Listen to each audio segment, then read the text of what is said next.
ನಮಸ್ಕಾರ ದೇವ್ರು, ಎಲ್ರು ಹೇಗಿದ್ದೀರಾ? ಇವತ್ತು ಬೆಳಗ್ಗೆನೆ ಎದ್ದು ತಿಂಡಿ ತಿಂದೆ ಅಂತ ಹೇಳ್ತಿದ್ದ. ಇದೇನಪ್ಪ ಇವತ್ತು ಅನ್ನ, ಗೊಜ್ಜು, ಕೋಸಂಬರಿ, ಸಾರು ಎಲ್ಲ ತೋರಿಸ್ತಿದ್ದಾನೆ ಅಂತ ಅನ್ಕೊಳ್ಬೇಡ್ರಿ. ಇವತ್ತು ನಮ್ಮೂರಲ್ಲಿ ಸವಾರಿ ಅಮ್ಮನ ಹಬ್ಬ ಇದೆ, ಅದಕ್ಕೋಸ್ಕರ ಇಷ್ಟೆಲ್ಲ ಅಡಿಗೆ ಮಾಡಿದ್ದಾರೆ. ಈ ಅಡಿಗೆ ಯಾರಿಗಪ್ಪ ಅಂತ ಹೇಳಿದ್ರೆ ನಮ್ಮ ಮೋಟು ಪತ್ಲುಗೆ. ಯಾಕಂದ್ರೆ ಅವ್ರು ಬೆಳಗ್ಗೆನೆ ಸ್ಕೂಲಿಗೆ ಹೋಗ್ತಾರೆ. ಅದಕ್ಕೆ ಹಬ್ಬಗಳಲ್ಲಿ ನನಗೆ ನಮ್ಮ ಅಮ್ಮಗೆ ಜಗಳ ಆಗುತ್ತೆ. ಯಾಕೆ ಅಂತ ಹೇಳಿದ್ರೆ ಅವರು ಎಡೆ ಆಗ್ಲಲ್ಲ ಏನು ತಿನ್ನಕ್ ಬಿಡಲ್ಲ. ನನಗೆ ರೂಲ್ಸ್ ಬ್ರೇಕ್ ಮಾಡದೇ ಇರಕ್ ಆಗಲ್ಲ.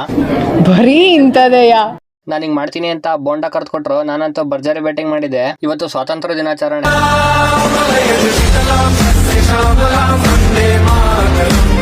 ಇವ್ರು ಬರ್ತಾ ಇದ್ದಂಗೆ ನನಗೆ ಬಾಲ್ಯ ದಿನದ ನೆನಪುಗಳು ಸ್ಟಾರ್ಟ್ ಆಯ್ತು.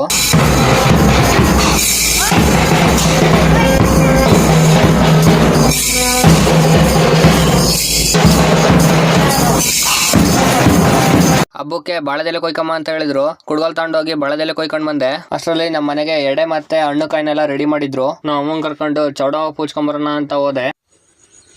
ಎಲ್ಲ ಹಳ್ಳಿ ಜನರಿಗೆ ಮತ್ತೆ ರೈತರಿಗೆ ಎಲ್ಲ ಗೊತ್ತಿರುತ್ತೆ ಎಷ್ಟು ಪವರ್ಫುಲ್ ಇದೆ, ಏನಕ್ಕೆ ಪೂಜೆ ಮಾಡ್ತೀವಿ ಅಂತ. ಇವತ್ತು ನಾವಾಗ್ಲಿ ನೀವಾಗ್ಲಿ ಹೆಣ್ಮಕ್ಳಾಗ್ಲಿ ರೈತರಾಗ್ಲಿ ಒಂದು ತೋಟಕ್ಕೆ ಹೋಗಿ ಸೇಫ್ಟಿ ಆಗಿ ವಾಪಸ್ ಬರ್ತಾ ಇದಾರೆ ಅಂತ ಹೇಳಿದ್ರೆ ಅದಕ್ಕೆಲ್ಲ ಕಾರಣ ಈ ದೇವ್ರುಗಳಾಗಿರುತ್ತೆ. ನಮ್ ತೋಟನು ಈ ರೋಡ್ಗಳಲ್ಲೇ ಇರೋದು. ಸುತ್ತಮುತ್ತ ಯಾವ್ದೇ ಚೌಡವಗಳಿರ್ಲಿ ನಾವು ಪೂಜೆ ಮಾಡ್ತೀವಿ. ಇದ್ರ ಬಗ್ಗೆ ಹೆಚ್ಚಿನ ಮಾಹಿತಿ ಗೊತ್ತಿದ್ದಂತವ್ರು ಕಮೆಂಟ್ ಮಾಡಿ. ಸೀದಾ ನಮ್ಮ ಅಮ್ಮನ್ ಕರ್ಕೊಂಡು ಆಲ್ಕಟ್ಟೆ ರೋಡ್ ಅಲ್ಲಿ ಇರುವಂತ ಚೌಡವನ್ ದೇವಸ್ಥಾನಕ್ಕೆ ಬಂದೆ. ಪೂಜೆ ಮಾಡಿ ಸೀದಾ ನಮ್ಮ ಅಮ್ಮನ್ ಕರ್ಕೊಂಡು ಗದ್ದೆ ಹತ್ರ ಬಂದೆ. ನಮ್ಮ ಅಮ್ಮಗೆ ಇದೇ ಗದ್ದೆ ಅಂತ ತೋರಿಸಿದೆ. ಅದಕ್ಕೆ ಅವ್ರು ನನಗೆ ಚಮ್ಮ ಕೊಟ್ರು. ಹಿಂದೆ ಅವರು ನಮ್ ಗದ್ದೆಲಿ ಕಳೆ ಕೇಳಕ್ ಬರ್ತಾ ಇದ್ರಂತೆ.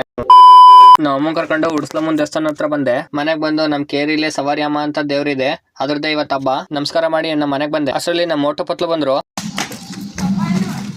ನಮ್ಮ ಮನೆ ಯಾಕ ಫುಲ್ ಖುಷಿ ಆಗ್ಬಿಟ್ಟಾರ ಇವತ್ತು.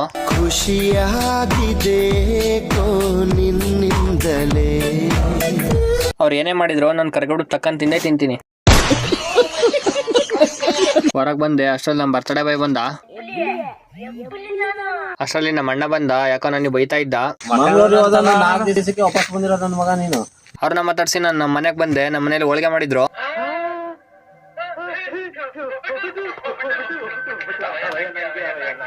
ಹೋಳಿಗೆ ತಿಂದು ಮಲಗಿದೆ. ಇದಾಗಿತ್ತು ಇವತ್ತಿನ ದಿನಾಚರಿ.